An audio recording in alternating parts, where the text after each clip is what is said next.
science story, huh?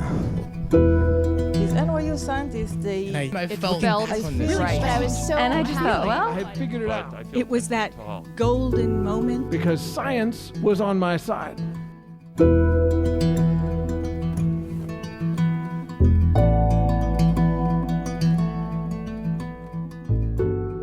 Hello, everybody. Welcome to the Story Collider, where we bring you true personal stories about science. We are your hosts, Erin Barker and Liz Neely. And this week, we are presenting stories about seeking justice.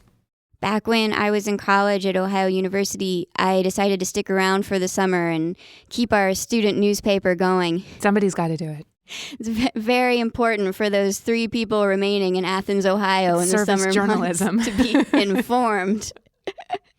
But while I was there, I decided to take some classes. I had heard that classes were easier if you took them in the summer. Why? It's the reason for taking classes, I mean. Which may have been an interest of mine at the time. So ashamed. I'm sorry. But I decided to sign up for Psychology of the Justice System. And wow, that class was not what I had bargained for. It's a heartbreaker, right? Yeah, I found out all of this just terrible, disheartening stuff about how, unreliable eyewitness identification is and how it's a factor in over 70% of wrongful convictions. And according to the Innocence Project, between 2.3 and 5% of all prisoners are innocent. And I was just like, oh, no. I mean, especially not to mention, the racial bias in the system. And I feel like learning, it's so hard when you first get your eyes opened and you want to return to that blissfully innocent state. But I'm grateful to keep learning every day to try and fight for a better world. Yeah, absolutely. I thought I was taking a blow-off class, and actually I was having all of my illusions about the world shattered. But, it has to happen sometime, doesn't it? Thank you, education. Our first story today is from Emily Winn. It was recorded in March 2019 at Comedy Connection in Providence. The show was presented in partnership with Brain Week Rhode Island.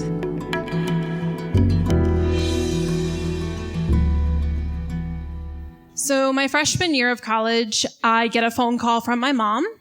And when she says, "Do you have a minute?" I realize something's up. I soon learned 3 things are up. 1, Nana Phyllis passed away. 2, my brother's in the hospital with a collapsed lung. And 3, the lawyer called. We have a case, and we have a deposition in a couple months. I'm pissed. Are you kidding me? I've moved on. I don't want to talk about it, and I don't want to leave school, fly to Delaware, and relive it under oath. When I was 16, 2 weeks before my junior year of high school started, my mom, my sister, and I were sitting at a red light when we were rear-ended by a Mack truck. It was pretty big, think one size down from an 18-wheeler, and its trailer was filled with food for a delivery. My mom and I sustained severe head injuries in the accident. My sister was thankfully uninjured, and our car got totaled. The truck driver later pled guilty to 2 counts of reckless driving, 1 for talking on his cell phone and 1 for speeding with an oversized load. We consulted a lawyer when we found out that the farm had hired this truck driver, knowing he had a poor driving record, to see if we could file a lawsuit against that farm's insurance company. And we were told, based on Delaware state laws, that we don't have a case. Well, 2.5 years later, apparently we do. Now, my mom assures me, don't worry, the lawyer will prepare us, but in the meantime, you need to list all of the bad things that happened as a result of the car accident. Well, that's a depressing exercise. But it's really easy because I'm really depressed. So before the car accident, I was a top student on my way to a Division I basketball scholarship. In school, I aced every course I took, and I trained 2 to 3 hours a day for basketball. School and basketball were my identity, and the car accident shattered that. Within a year, basketball was over, and in school, my grades plummeted, and I had to drop some courses and make them up in summer school. So in my 18-year-old head, I have nothing. I am nothing. So I detail every expense, every painful moment after that car accident, because in some ways I see this as an opportunity to prove what I had lost, and in doing so, prove what I was worth. My mom and I fly to Delaware the night before the deposition. The next morning, we meet with our lawyer and sort through our lists. And he goes over Delaware state law for suing a corporation. So first we have to do this deposition. Then we go to arbitration and attempt to settle. And if we don't settle, then we go to trial. Oh, and one more thing. In today's deposition, the opposing lawyer is going to try to provoke us to either lose our temper or contradict ourselves. His goal is to see whether or not we are sympathetic, reliable witnesses, because those are the most valuable in court.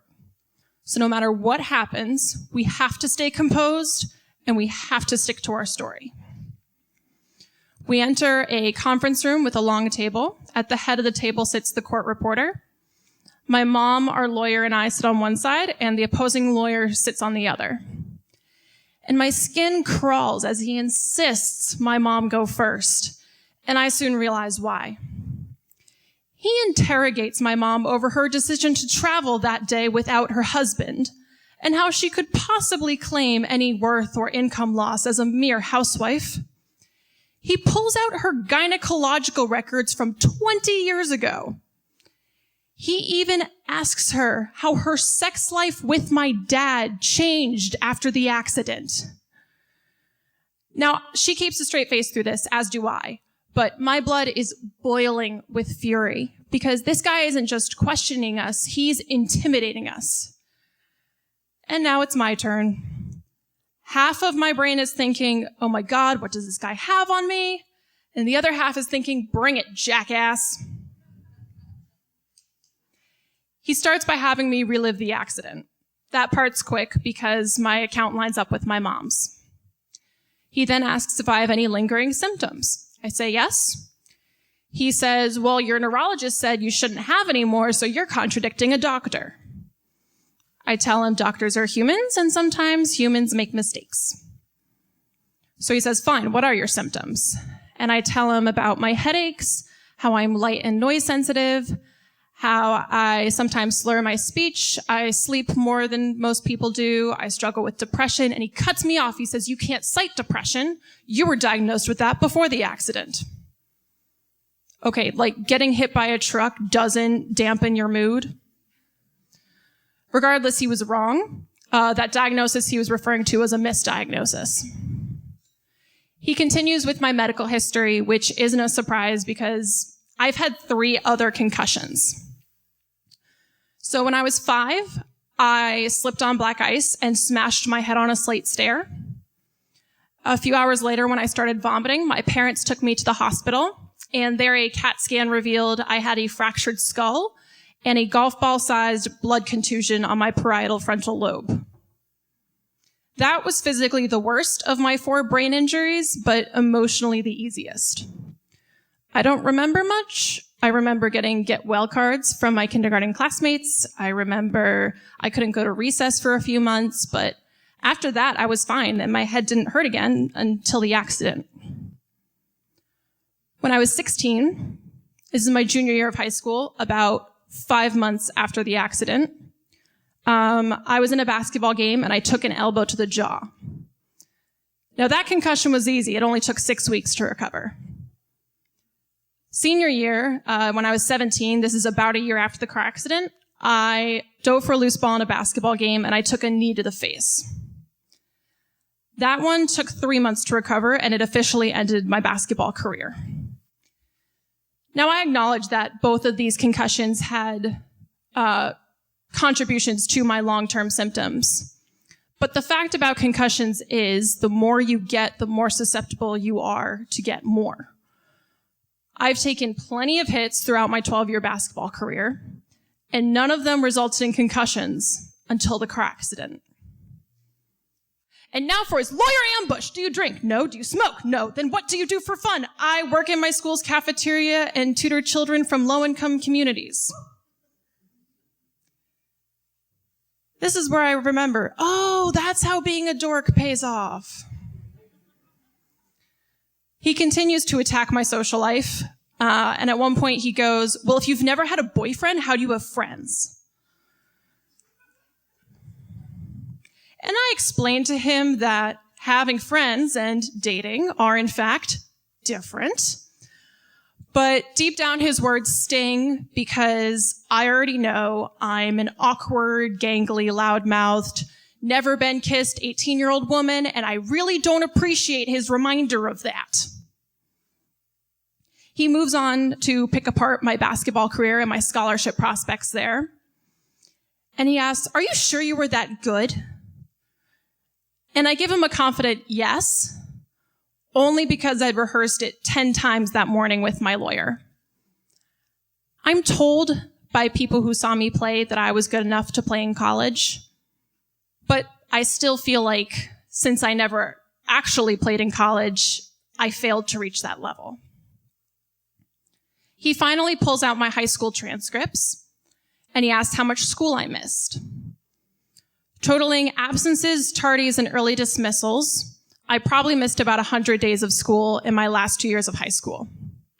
And he says, no, you didn't. Your transcript shows no more than 50. He thinks he's caught me lying. But junior year, an administrator pulled me into her office and explained that when a student misses a lot of school, state law requires her to call Child Protective Services and inform them to open an investigation into the student's family for abuse. And my heart stopped because my parents were going to be questioned by state authorities just because I couldn't heal fast enough. So she made me a deal. As long as I made it to school for half a day each day, she would override the rest of my absences. So from then on, only total absences were counted on my transcript. After the deposition, my mom and I got Wawa, cheesesteaks specifically. We sat in the parking lot and we cried. We felt so violated by this lawyer's relentless scrutiny. I mean, who was this guy to pore through our entire medical history? What did my love life have anything to do with the car accident? And why did Delaware state law force us to endure a humiliating interrogation just to seek justice? I know that lawyer was doing his job, but I think we can agree he was a slimy dick. His treatment of me wasn't unusual, however.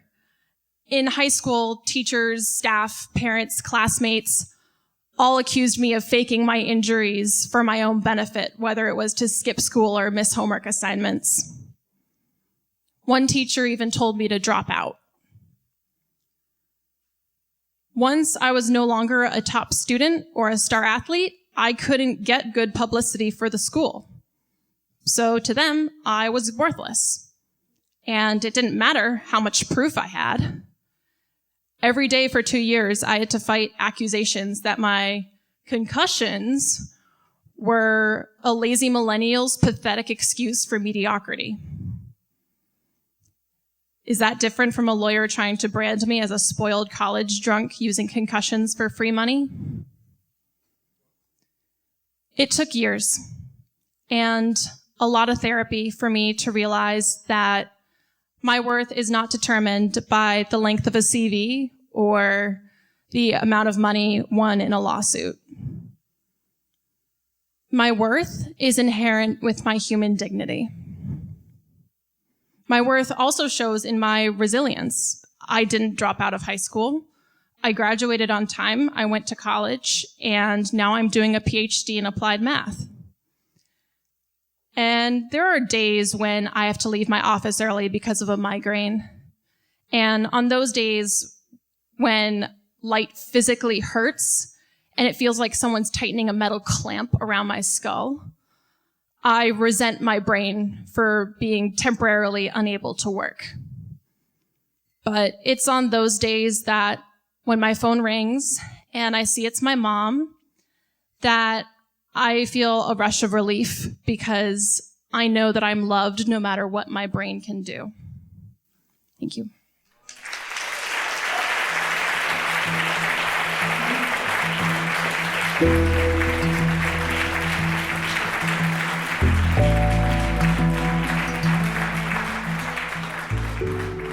That was Emily Winn.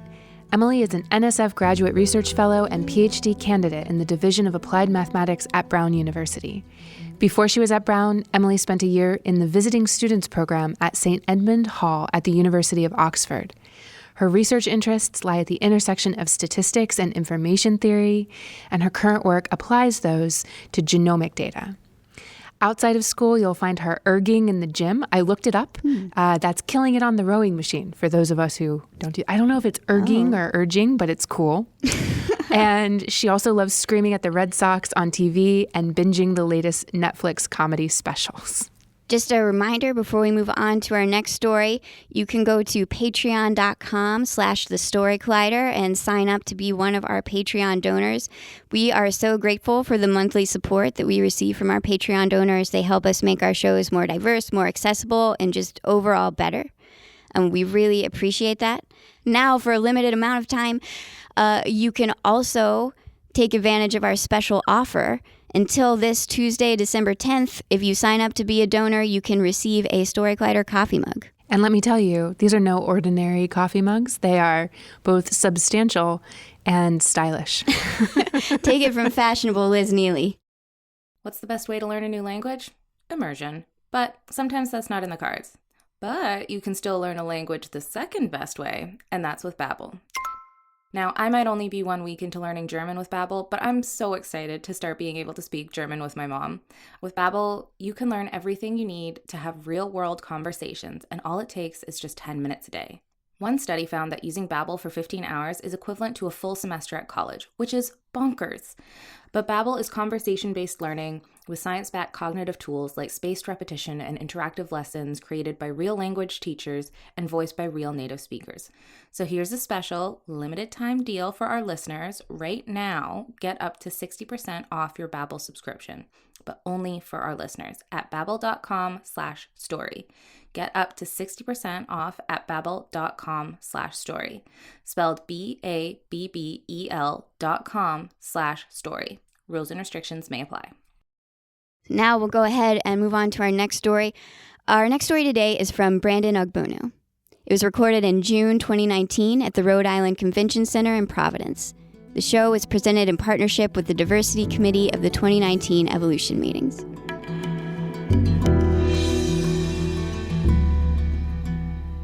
Rule number 1. When you see the lights at your back or in your eyes, and they're unmistakable, stop moving. Raise your hands slowly from their side, 5 fingers extended, so that they know that there's nothing in your hands. Stop, wait for instructions. You see, you have to think about the police report. You don't want it to say that he lunged, or he reached for something that looked like a weapon, or the mysterious, he made a menacing gesture.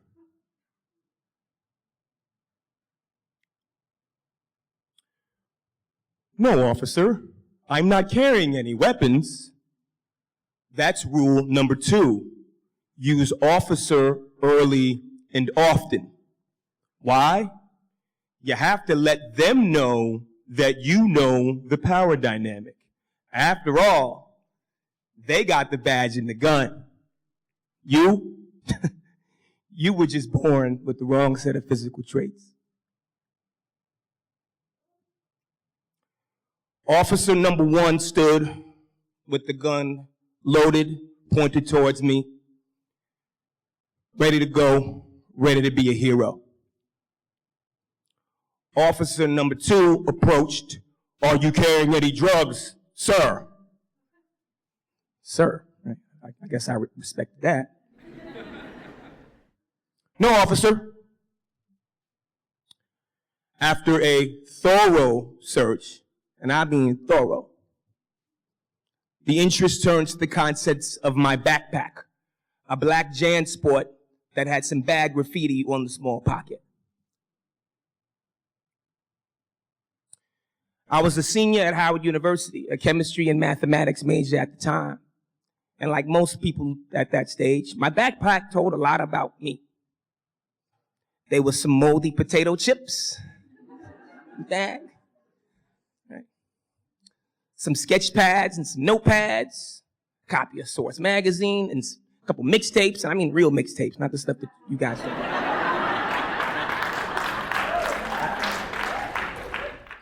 And much, much more.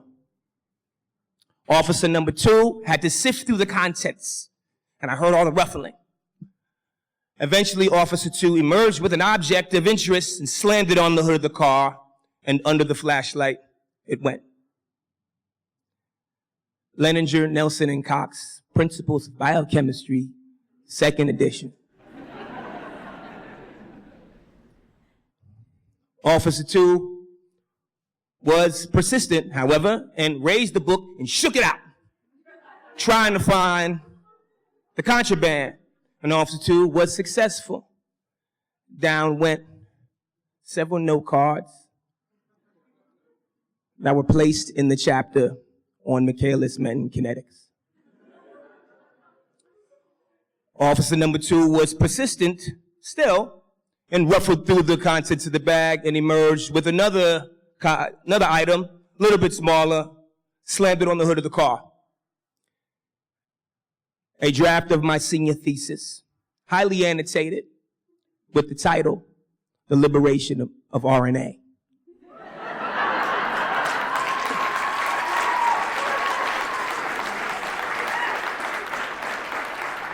Now, in this thesis, I argued, in hindsight, fairly correctly, right, that breakthroughs that were new at the time, RNA interference, and ribosomal RNA, and ribozymes, and small RNAs, had expanded our view of what was possible with regards to RNA. We had historically put RNA in a box, but RNA was bigger than that.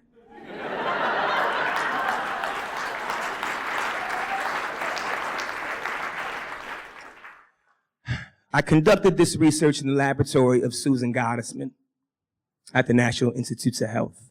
To this day, one of my truest scientific heroes. Both maybe the nicest and the smartest person I've ever had the pleasure of meeting, let alone working with. She might have stood 5'3", but she towered over the field. Her work used bacterial genetics to understand kind of basic questions in bacterial physiology. And recently, she had discovered several small RNAs in bacterial and in E. coli.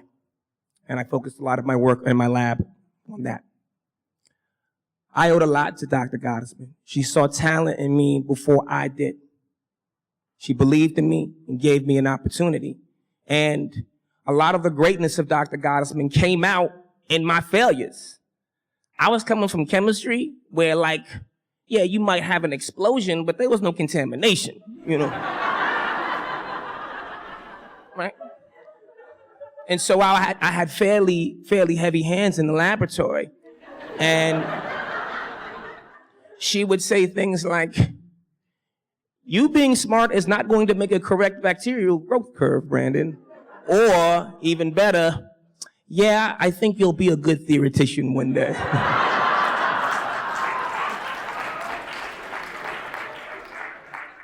But I owed everything to Dr. Gottesman. I was young and naive at the time, but I understood that I was working for somebody very special, and I was honored to be connected to her. 15 or so years later, I'm sitting on a sectional couch in front of a 60-inch HD TV, 4K, that I own. It's January 2019. I got olive tamponade hummus, cauliflower chips, and a local root beer. And I'm tuned in to watch a movie. PBS American Masters Decoding Watson. This documentary was about James Watson. Now, James Watson's been an asshole for decades. Right? Hold on. And presumably I was tuning in because, this is a good series. The Decoding, the Masters, American Masters have been good, and you can learn. There's always something interesting to learn about people. But really, I confess that I was tuning in kind of like most people tune in when they're watching boxing. You can say, well, I want to see a match of styles, but you want to see a knockout, right? You want to see something kind of dramatic happen. And James Watson delivered.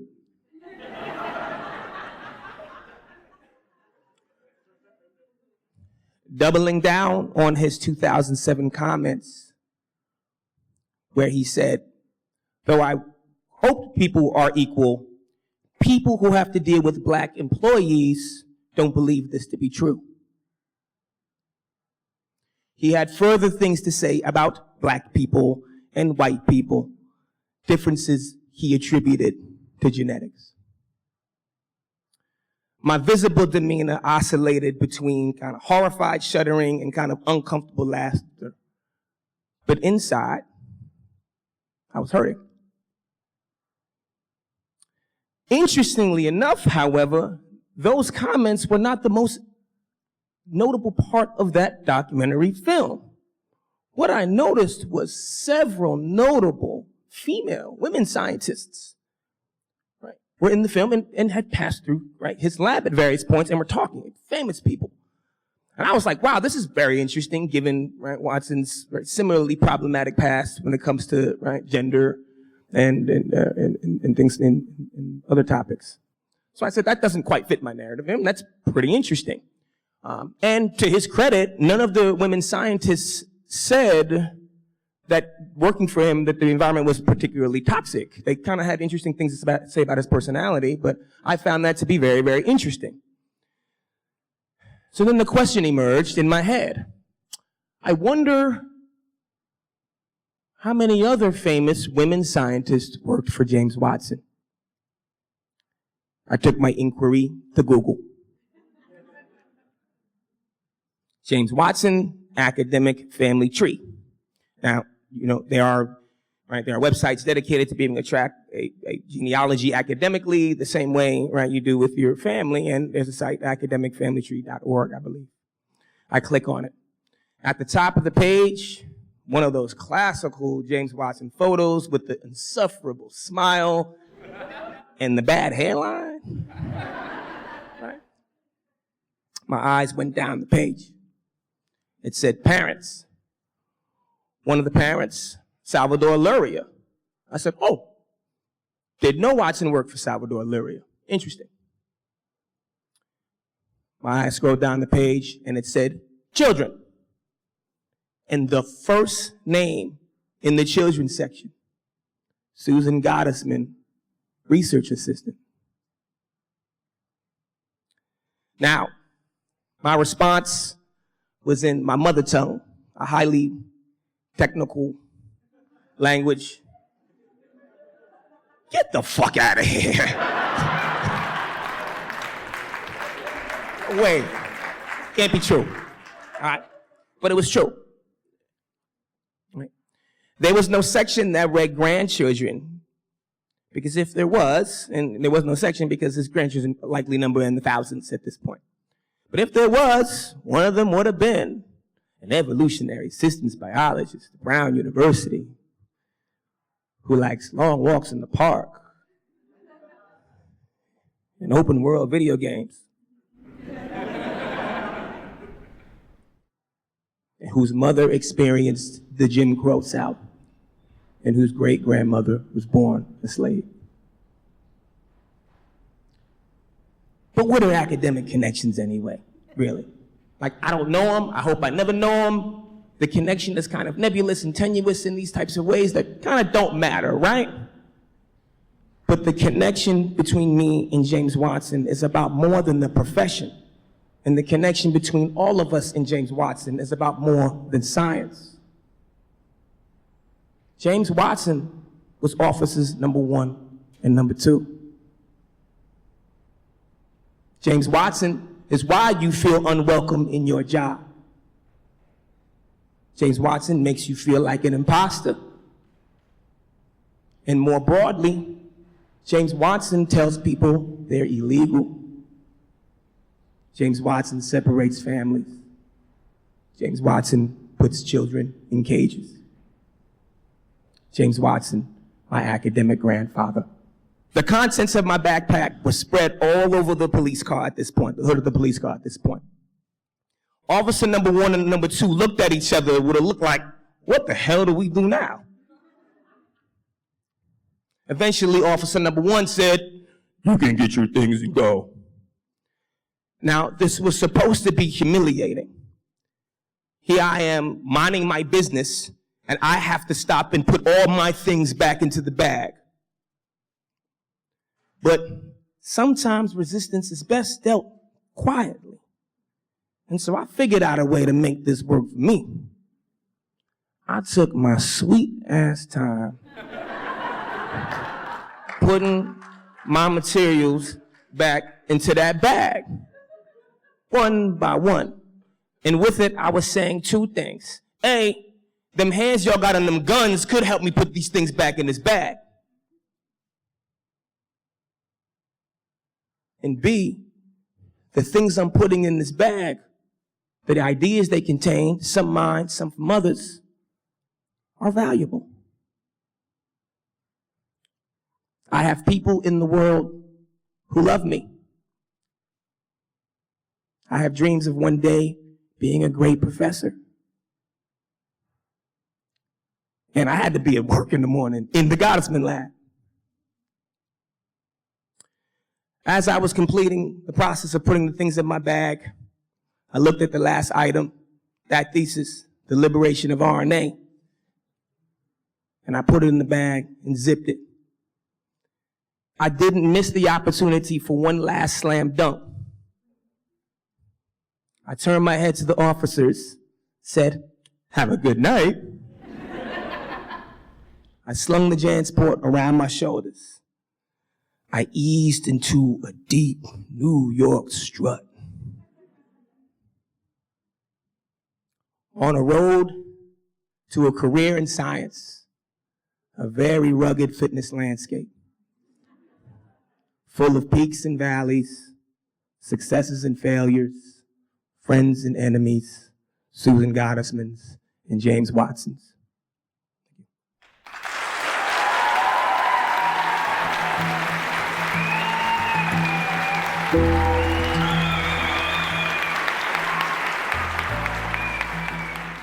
That was Brandon Ogbunu. Brandon is an assistant professor at Brown University. His research focuses on evolutionary genetics and the ecology of disease. A New York City native, Brandon enjoys film, hip-hop, jazz, and science fiction. He's an very mediocre light heavyweight boxer and a slightly less mediocre experimental virologist. I'm pretty sure that means he's amazing at both. Probably. He has higher hopes for humanity than he does for the New York Knicks. Fair. He is also the latest addition to Story Collider's nonprofit board, which we are very excited about. So very excited. The Story Collider is grateful for the support of the Tiffany & Co. Foundation and of Science Sandbox, a Science Foundation initiative dedicated to engaging everyone with the process of science. Story Collider is led by me, Artistic Director Erin Barker. And me, Executive Director Liz Neely, with the help of Deputy Director Nissa Greenberg, Operations Manager Lindsay Cooper, and the rest of our amazing team. The stories featured in today's podcast were from shows produced by Ari Daniel, Skylar Bear, Catherine J. Wu, Zach Stovall, and Liz Neely. That's you. I was there, at least. The podcast is edited by our podcast team, including Zoe Saunders, Zheng Chen, and Gwen Hogan. The theme music is by Ghost. Special thanks to the Comedy Connection and the Rhode Island Convention Center for hosting these shows. And a special thanks to everyone out there fighting for justice. Absolutely. Thanks for listening.